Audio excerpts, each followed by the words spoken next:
वहाँ पे लाजरस मरा हुआ था, उसकी बहन क्या बोलती है, अरे उसकी लाश तो सड़ गई है।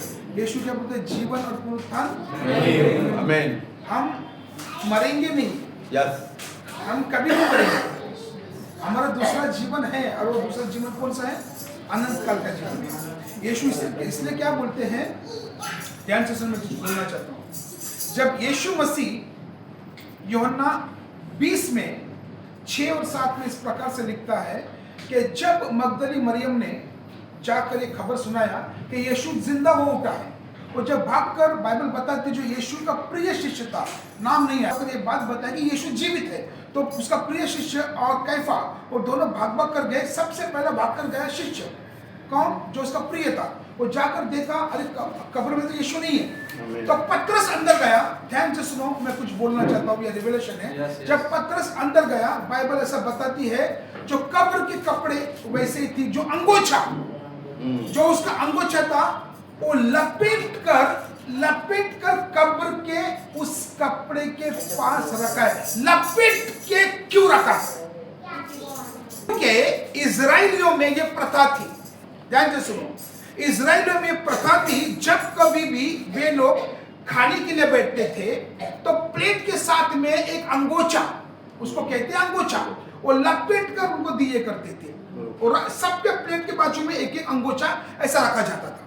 और जो व्यक्ति का खाना हो गया, वो अंगोछा निकाल कर अपना हाथ धोकर वो अंगोछा को ऐसा फेंक कर चला जाता था। इसका मतलब वो आदमी खाना खाकर चला गया, अभी वो वापस नहीं आएगा। और जिसका अंगोछा लपेट कर रखा है, वो प्लेट नहीं हटाएंगे, वो आने वाला है। यीशु ने इसलिए बताया, वो लपेट कर रखा है, वापस आएगा।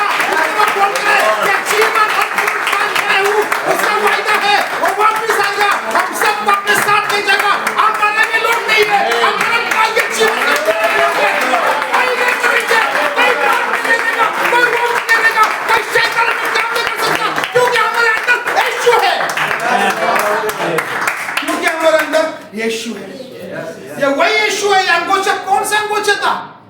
यही अंगोछा कुछ दिनों पहले, अध्याय 13 यूहन्ना के 7 अध्याय पहले, 7 दर्शाता है पूर्णता को। 7 दिन पहले, 7 अध्याय पहले यही अंगोछा यीशु ने निकाल कर अपने चेलों का पैर धोए थे। पढ़ो अध्याय 13 यूहन्ना में, और 7 अध्याय के बाद 7 दर्शाता पूर्णता को उसने पूरा किया। अभी तुम मेरे हो, अभी तुम मेरे हो, अभी तुम मेरे हो। तुम्हें मुझसे कोई छीन नहीं सकता, कोई भी तुम्हें मुझसे छीन नहीं सकता, क्योंकि अभी मैं बाहर नहीं, अभी मैं तुम्हारे अंदर आ गया।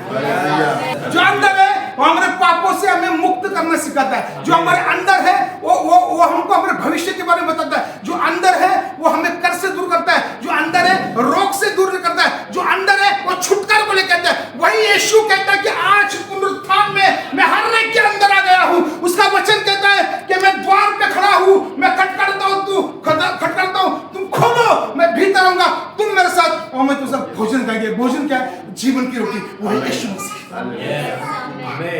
मैं आपको यीशु के नाम से कहता हूँ, वो अंगोछा लपेट कर रखा है ना, वो जब आसमान पे आएगा आप सबको लेके जाएगा। हम सभी पापी हैं, हम हर वक्त पाप में गिरते हैं। हर क्षण कुछ ना कुछ तो जबान से गलत बोल बैठते हैं, कुछ ना कुछ तो पाप में गिरते हैं, कहीं ना कहीं तो गलत काम करते हैं। खुदा बोलता है तू फिर से मेरे पास आ, तेरे पाप को मैं अपने पीठ के पीछे फेंक दूंगा, और उसको मुड़कर नहीं देखता। आज पश्चाताप कर, मैं आज तुझे अपने साथ। ये है पुनरुत्थान। वहां पे 2 बहनें बोलती है कि मेरा भाई तो मर गया, मेरा भाई तो जिंदा नहीं होगा। यीशु बोलता मैं आया है ना, जीवन और पुनरुत्थान मैं हूं। आज जिसके भी फाइनेंस मरा हुआ है, यीशु आया वहां पर। जिसके भी जॉब में प्रॉब्लम है, यीशु आया वहां पर। जिसके भी रिश्तों में प्रॉब्लम है, यीशु आया वहां पर। जिसके सेहत में प्रॉब्लम है, यीशु आया। मैं आपको बोलता हूं, जितना भी यीशु ने आप शैतान आपसे छीना है, यीशु दुगना करके आपको देने आया। वो यीशु मगदली मरियम को उठा दिखाता, वो यीशु आज हमारे मध्य में है। अगर आपके आत्मिक आंखें हैं, आप उसको देखकर जाओगे यहाँ से। मगदली मरियम कौन थी? उसके अंदर 7 दुष्ट आत्माएं थी। आपको पता है यीशु का रिजरेक्शन का पहला पहला सुसमाचार किसने दिया? यही स्त्री ने दिया, जिसके अंदर 7 दुष्ट आत्मा थी। परमेश्वर ने उसको दुष्ट आत्मा से छुड़ाकर उसका इस्तेमाल करके लिया, और उसने सबसे पहले बताया यीशु जिंदा हो उठा है। आज जितनी भी बहनें यहाँ पर है, आपके लाइफ में हो सकता है अनेक प्रॉब्लम है, आपको मगदली मरने से खुदा इस्तेमाल भी करेगा। विश्वास करें, वो स्त्री का कोई नहीं था, उसके लिए गलत बातें बोलते थे कुछ लोग। आज बहनें खुदावन आपका इस्तेमाल करते हैं। विश्वास करें, वो आपका इस्तेमाल कर। आप जाकर बताए किसको? वो मनुष्य को जो उसके चेले थे। बाद में विश्वास करना शुरू किया। शुरुआत यहाँ से हुआ और खत्म इधर से होगा। बोलता दुल्हन कौन है? हम सब दुल्हन, हम सबको दुल्हन बनाकर अपने साथ हालेलुया।